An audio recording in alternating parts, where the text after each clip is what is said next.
सरकार के द्वारा समय समय पर भू सर्वेक्षण कराया जाता है, भूमि का सर्वेक्षण कराया जाता है। ये बेहद जरूरी भी है और यहाँ पर इससे आप ये कह सकते हैं जरूरी है तो बहुत का विवाद जो है वो सुलझ जाता है। जो विवाद है वो यहाँ पर क्या होता है, सुलझ जाता है। और कुछ ऐसे लोग होते हैं जिनका विवाद जो है वो बढ़ भी जाता है। तो ये एक तरह से कहीं ना कहीं किसी को समस्या भी है तो किसी के समस्या का हल भी होता है। अब देखें यहाँ पर जो है कि ऐसा ही समस्या है। अब इस समस्या का हल कैसे निकलेगा? अगर आपके साथ भी कोई समस्या है तो आप कानून की 99 यहाँ पर जो है उसके जो वीडियो को अगर आप देख रहे हैं ना तो कमेंट में जाकर आप अपना समस्या को लिख सकते हैं। अगर आपका समस्या जो है ऐसा होगा कि नहीं इस पर जो है जल्द से जल्द किसी न प्रकार का कोई वीडियो जारी करना चाहिए तो जल्द से जल्द जो है आपके टॉपिक का वीडियो जरूर आएगा। अब यहाँ पर देखें कि इनका जो समस्या है कि सर जी मेरा मामला कुछ अलग है, मेरे पूर्वज के नाम से केवाला है।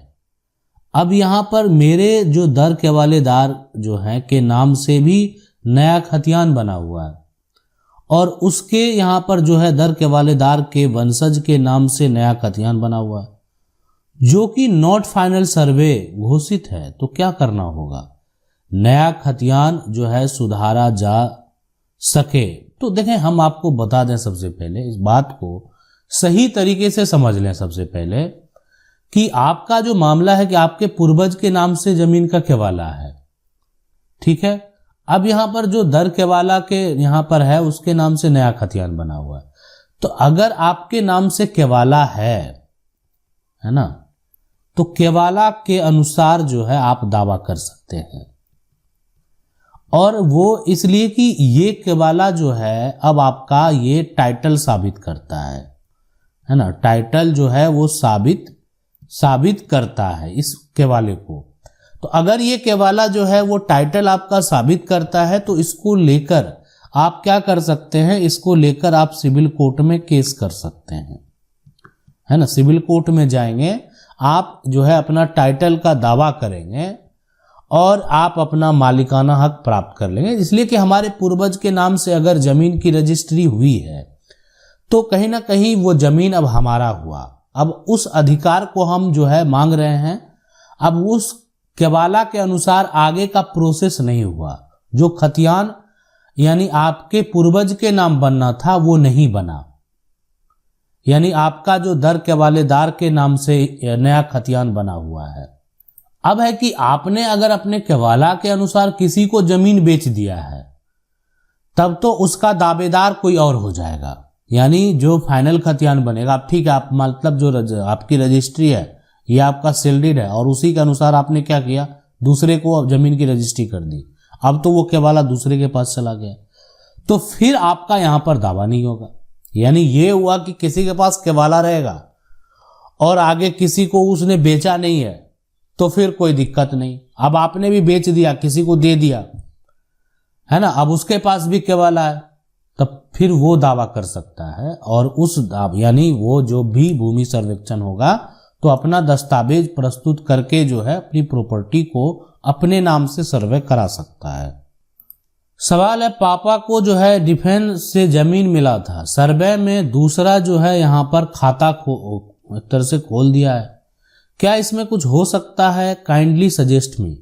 डिफेंस में जो जमीन मिला था उसका कागजात होना चाहिए, इसलिए कि उसका कागजात जो मिला वो कागजात जो है यानी ये साबित करेगा कि ये इस प्रॉपर्टी का आपके पास टाइटल कैसे है ना, कैसे है। अब क्या होगा, कानूनी तौर पर यानी ये जमीन का दावा आप करेंगे, यानी आप टाइटल का दावा करेंगे। अब है कि खाता खोल अगर दे दिया है, यहाँ पर खाता दूसरे के नाम से खुल गया है तो इसका सुधार जो है यहाँ पर, है ना, सुधार सिर्फ सिविल अपील से ही संभव है, ठीक है। अब यहाँ पर आप अपील में जाएंगे और बताएंगे कि मेरे पास, मुझे तो ये सरकार के द्वारा है ना जमीन प्राप्त हुआ था और ये अभी इसमें ये गड़बड़ी है, इसका सुधार होना बेहद जरूरी है, इसका सुधार होना चाहिए। तो ये पूरा प्रक्रिया जो है ऐसे होता है। अब किसी कारण बस मान लेते हैं गलती से खुल गया होगा तो उसका सुधार जो है वो संभव है, सुधार होगा। अब यहाँ पर है जमींदारी के समय जो यहाँ पर केवाला बना था, उसके बाद सर्वे में यानी सर्वे हुआ था, तो उस समय अब ऐसा बहुत सारा लोग है कि एक तरह से जमींदारी के समय जो केवाला बना था, सर्वे हुआ, उस समय नहीं करा पाए तो केवाला का खतियान नहीं बन पाया, अभी तक नहीं बना। 1976 के सर्वे में कुछ प्लॉट गायब है, जो गायब हुआ वो प्लॉट किसी और व्यक्ति के नाम से खाता खुल गया। अब ये कैसे ठीक करें? देखें, इस तरह का जो लड़ाई है ना, जो कि कहीं ना कहीं बहुत पुराना मामला है, तो आज अगर आपके पास वो केवाला है और वो केवाला का नकल भी निकलता है, यानी वो केवाला का जो यहां पर अगर बात करें नकल जो है भी निकलता है ना, निकलता है, तो इस बात को आप समझ लें कि ये जमीन जो है ना, ये जो प्लॉट है, तो जिसका किसी और व्यक्ति के नाम से खाता खुल गया है, उसको आप ठीक कर पाएंगे।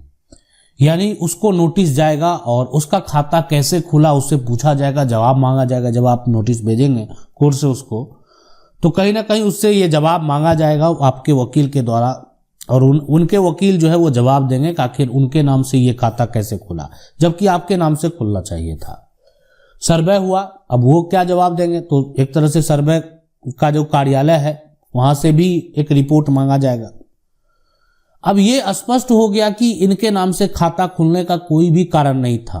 हो सकता है ये सारा प्रक्रिया में थोड़ा समय लगे, लेकिन जमीन आपको जरूर मिलेगा। जमीन आपको लेने से कोई नहीं रोक सकता। समय है, लगेगा, प्रक्रिया है, नोटिस जाएगा, उस व्यक्ति का जवाब आएगा, दोनों पक्ष के जो है गवाह आएंगे, गवाही देंगे, उसके बाद सारा यहां पर देखा जाएगा कि आखिर इसका निष्कर्ष क्या निकलता है। सामने वाला जो है उसका दलील कहीं ना कहीं गवाही से जो है वो काम नहीं चलने वाला है। उसके पास ठोस एक ऐसे सबूत होने चाहिए जिसके आधार पर यह साबित होता हो कि जमीन का खाता इनके नाम खुलना चाहिए था। नहीं खुला, प्रॉपर्टी आप प्राप्त कर पाएंगे। तो ये पूरा प्रक्रिया है और ठीक करने का एक ही उपाय। देखें, हम आपको बता देते हैं कि अब जितने भी मान लेते हैं कि एक तरह से कलेक्टर हैं, या आप एडीएम कोर्ट में जाते हैं, आप अनुमंडल में जाते हैं या अंचल में जाते हैं, तो इस तरह का सर्वे से संबंधित जो है किसी भी प्रकार का पुराना नया का सुधार नहीं होने वाला है ना। पुराना नया जो भी है उसमें कुछ भी सुधार नहीं होने वाला। उनका काम है सिर्फ जो नया बना है उसके अनुसार काम करना, उससे संबंधित आगे का जो प्रक्रिया है उसको यहां पर देखना, उसको अपडेट करना, उसका जांच करना, सुधार करना नहीं। तो ये नया पुराना का सुधार सिर्फ जो है यहां पर कोर्ट को पावर है और आपको कोर्ट जाना पड़ेगा। सवाल है, बिहार में हमारा जो है एक लैंड है 7 डिसमिल, जिसका केवाला 1981 में हुआ था। लैंड 1960 के सर्वे में बिहार सरकार के नाम से दिखाता था। फिर कोर्ट में अपील करके डिग्री मिला 1992 में, लेकिन म्यूटेशन कभी नहीं हुआ मेरे दादाजी के नाम से। अब इसको कैसे जो है प्रोसेस करें जिससे कि ये दादाजी के नाम पर दाखिल खारिज हो जाए? तो देखें, इससे संबंधित आपको क्या करना है कि आपको जाना है और जो अंचल अधिकारी हैं उनसे मिलना है। कोर्ट का डिग्री भी कहीं ना कहीं आपका काफी पुराना एक समय होता है, उसके बाद आपको अपडेट करवा लेना चाहिए। तो 1992 में जो आपको यहां पर डिग्री मिला है वो डिग्री कोर्ट का लेकर जाएंगे और उसके अनुसार आप क्या करेंगे, उसका म्यूटेशन का दावा करेंगे सबसे पहले, अगर आपके पक्ष में फैसला हुआ है तो। इसलिए कि कहीं ना कहीं खाता बिहार सरकार के नाम से खुल गया है। अब ये डिग्री जो है 1992 का है, तो आज भी इसका नकल निकलना चाहिए। अब ऐसा नहीं कि नकल है ही नहीं, आपका डिग्री का कोई इंफॉर्मेशन जो है कहीं कार्यालय में मौजूद ही नहीं है और आप दावा कर रहे हैं, तो ऐसा करेंगे तो फिर समस्या उत्पन्न होगा। इसलिए आपको ये नहीं करना है। आपके पास जो डिग्री है उस डिग्री के अनुसार यहाँ पर जो है अब आपको दाखिल खारिज करा लेना चाहिए। अगर उस डिग्री के अनुसार अब आप अपना दाखिल खारिज करा लेंगे तो फिर आगे आपको इस प्रकार का समस्या नहीं होगा। देखें, अगर आपके पास भी किसी प्रकार का कोई समस्या है तो आप कानून की 99 का जो वीडियो का कमेंट है उसमें जा सकते हैं, कमेंट में अपना समस्या को लिख सकते हैं। मेरा प्रयास रहेगा कि जल्द से जल्द हम आपको उस समस्या से कैसे निकलना है उसकी जानकारी और सही जानकारी दें। आशा करते हैं वीडियो अच्छा लगा होगा। वीडियो को लाइक जरूर कर दें। चैनल को पहली बार देख रहे हैं, सब्सक्राइब करके जो बेल आइकन है उसको जरूर दबा लें। मिलते हैं अगली वीडियो में, तब तक के लिए जय हिंद।